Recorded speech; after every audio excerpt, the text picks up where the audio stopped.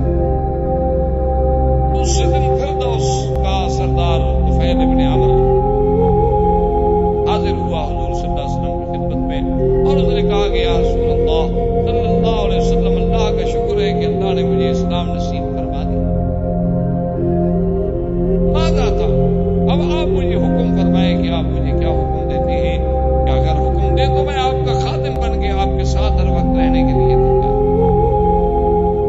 اور میں یہ بھی آپ کو یقین دلاتا ہوں کہ محمد عربی صلی اللہ علیہ وسلم میرے ہوتے ہوئے قریش آپ کی طرف ٹیڑھی نظر بھی نہیں کر سکتے۔ رئیس دوس، میں اپنے قبیلے کا سردار ہوں۔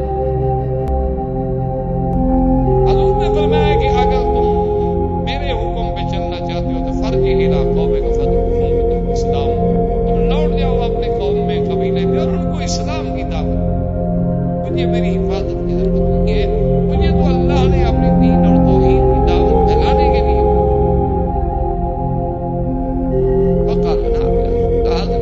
جیسے آپ کو تو وہ طفیل جب واپس آیا تو اس نے اپنے خاندان کو، اپنی بیوی کو، بچوں کو، سب کو بلایا، بٹھایا اور ان سے کہا کہ دیکھو میں تم سے بات کرنا چاہتا ہوں، میرے اندر ایک تبدیلی آ چکی اور میں چھپانا نہیں چاہتا۔ میں نے کہا کیا بات؟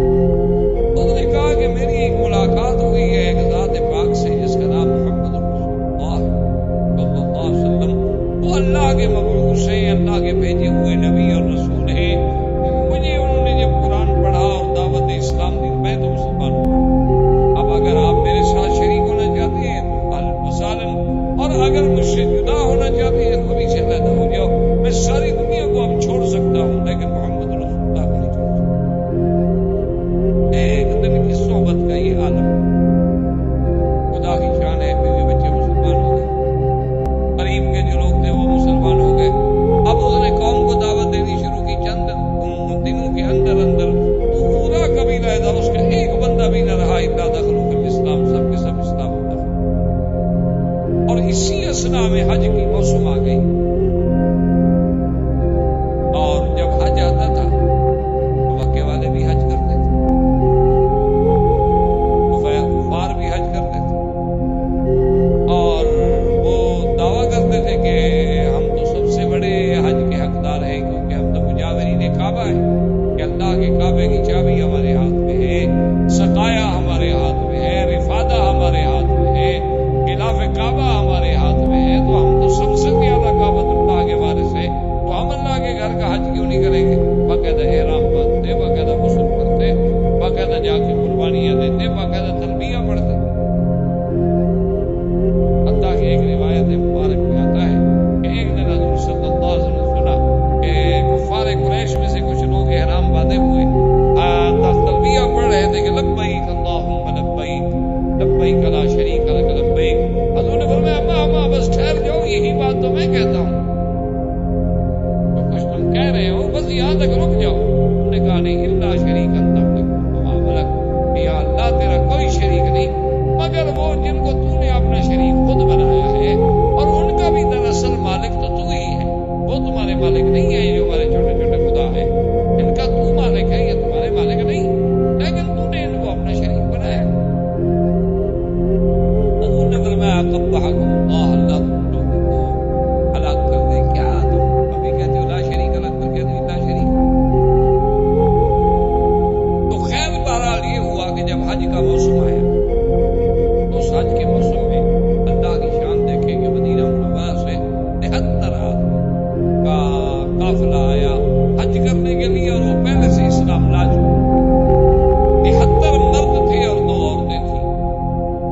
جب وہ مکہ میں آ گئے، حج کے احکامات شروع ہو گئے، ان نے آپس میں بیٹھ کے مشورہ کیا کہ الحمدللہ ہم تو مسلمان ہیں، لیکن حضور تو آخر مکے میں، نہ ہماری حضور سے تو ملاقات نہیں ہوئی، ہمیں تو مصعب بن عمیر نے اسلام سکھایا، تو کم از کم ہم حضور صلی اللہ علیہ وسلم کے ساتھ ملنے کے لیے کوئی پیغام، کوئی ٹائم، کوئی وقت مقرر کرے۔ تو دو آدمیوں کو منتخب کیا گیا، براء ابن معرور اور اسعد بن مالک۔ یہ دونوں آدمی حضور صلی اللہ علیہ وسلم کی خدمت میں حاضر ہوئے۔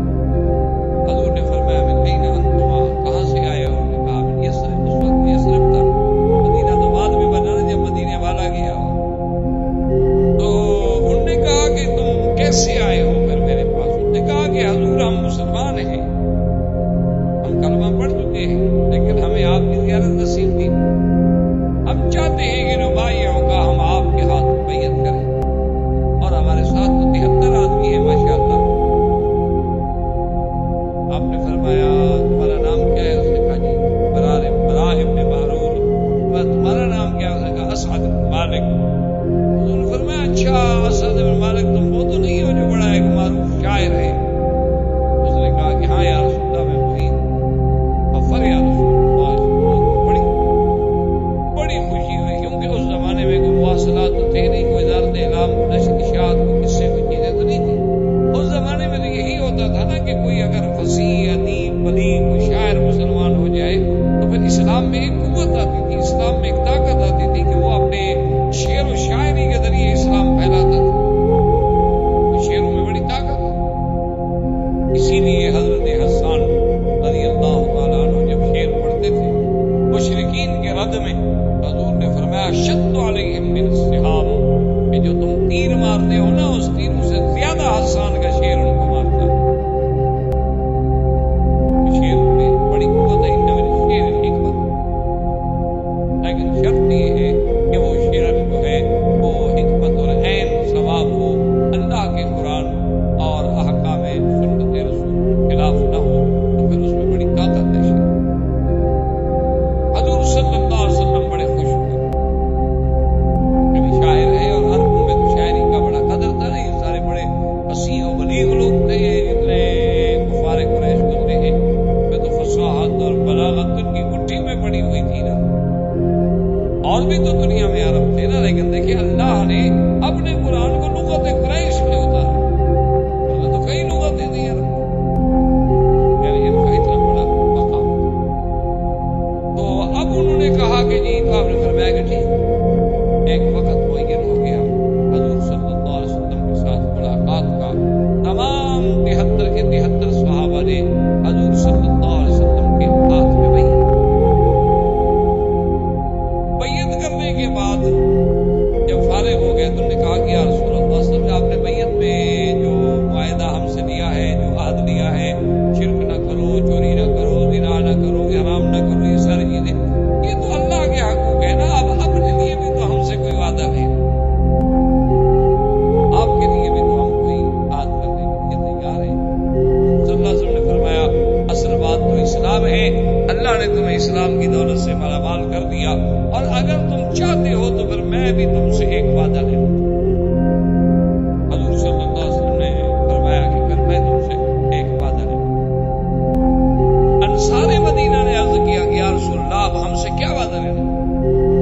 حضور نے فرمایا کہ اگر میں یثرب میں آ جاؤں، میں مدینے میں آ جاؤں، تو تم میری اسی طرح حفاظت کرنا اور میری طرف سے میرے دشمنوں کا دفاع کرنا، جیسے ایک انسان اپنے اہل، اولاد، اپنے بیوی بچوں کے لیے تحفظ کرتا ہے اور دفاع کرتا ہے، تو تمہیں یہ میرے ساتھ ایک ذاتی معاہدہ کرنا ہوگا۔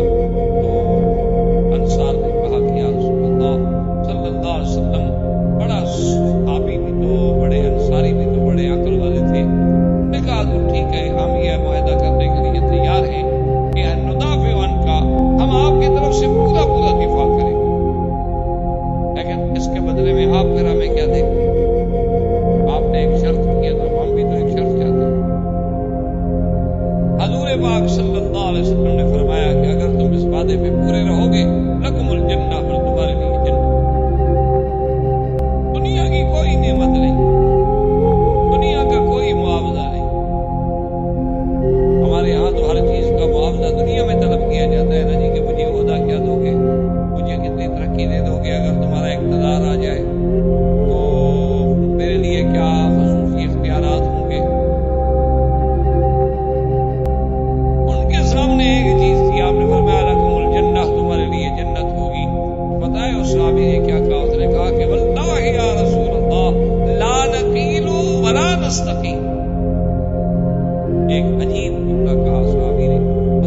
کہ واللہ یا رسول، کہا حضور میری اللہ کی قسم لا نقیل ولا نستقیم، اس معاہدے سے اب تو نہ تو اب ہم پھریں گے اور نہ آپ پھریں، ہم اپنے وعدے پہ قائم رہیں گے، آپ ہمیں جنت لے کے دیں، آپ بھی اپنے وعدے پہ قائم۔ حضور صلی اللہ علیہ وسلم نے فرمایا ٹھیک ہے، ہمارا وعدہ ہے، اللہ کے نبی کا بھی تو ایک وعدہ ہے۔ ایک صحابی نے عرض کیا، اس نے کہا حضور یہ تو سب نے اپنے اپنے میثاق مواعید رکھے ہیں، مجھے اجازت ہو تو میں کچھ عرض کروں؟ تو حضور نے فرمایا ہاں تم بھی بتاؤ۔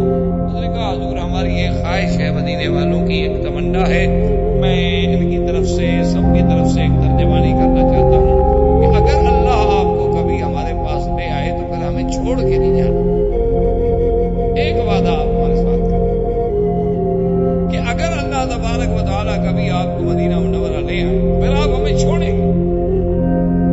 حضور صلی اللہ علیہ وسلم بھی جوش میں آ گئے، فرمایا مدینے والوں فیکم احیا و فیکم اموت، میرا بھی وعدہ ہے کہ آنے کے بعد میری زندگی بھی تمہارے ساتھ، میری موت بھی تمہارے ساتھ۔ اتنا بڑا وعدہ کہ صحابہ کا دماغ دیکھیں کہ کتنا بڑا فیصلہ لے لیا، کتنا بڑا مقام حاصل کر لیا کہ حضور کی وجہ سے دنیا میں ساری دنیا جو ہے مدینے سے بھی مکے آتی ہے، لیکن جب قیامت ہوگی تو مکے والے بھی مدینے جائیں۔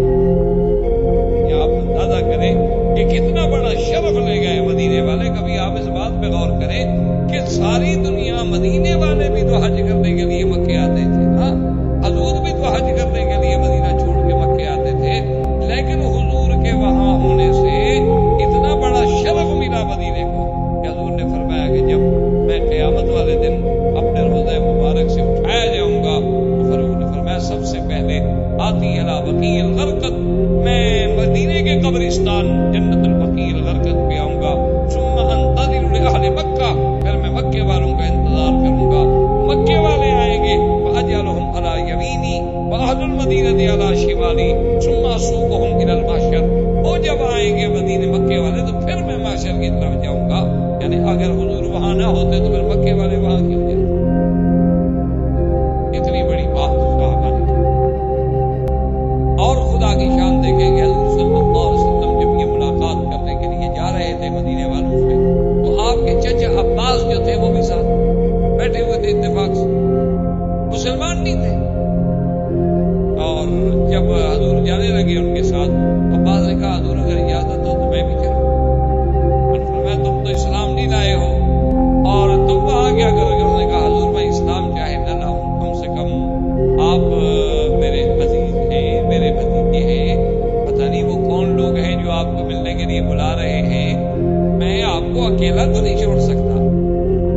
یہ الگ بات ہے کہ آپ کا میرا مذہب نہیں ملتا، لیکن روایات تو ہوتے ہیں، کچھ خاندانی روایات اور عادات تو ہوتے ہیں، یہ تو نہیں ہو سکتا نا کہ ہم آپ کو اکیلا بھیجیں۔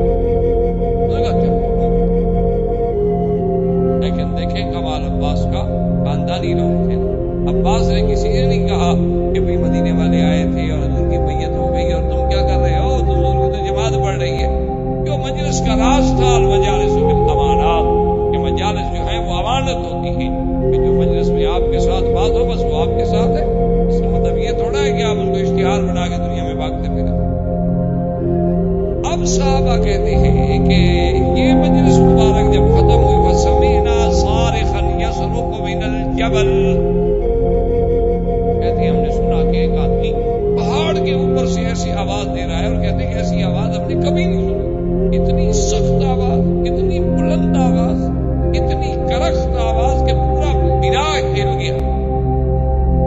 اس نے کہا کہ یا اہل الخیام، یا اہل مکہ، وہ ایسی زور سے آواز دے، کہا کہاں سو رہے ہو؟ آل یثرب نے تو محمد مدنی کے ہاتھوں پہ بیعت کر لی ہے اور اتفاق ہو گیا ہے تمہارے ساتھ لڑنے پہ،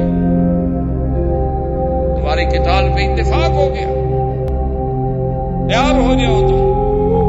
اب جب یہ آواز آئی تب قریش حیران، آواز کہاں سے آ رہی ہے؟ انہوں نے کہا عجیب بات ہے، وہ کون ہے یثرب والے جو ہماری قتال کے منصوبے بنا رہے ہیں؟